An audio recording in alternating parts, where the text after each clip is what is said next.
did a lot from growing up. Like I said, my dad would always go to parties and take over the grill, man. People will start it, and by the end of the night, man, we finishing up by the time he's done, because he's making all the food. So that's where you get all your skills from. I think that's where I get it from a lot, is from him. I take that up from him.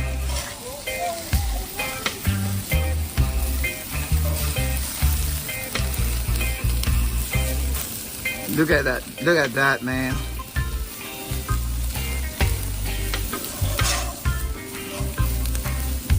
Got your napkin? Try this one out. I don't have plates right now. That's fine. That's fine. We're just kicking it right now, trying out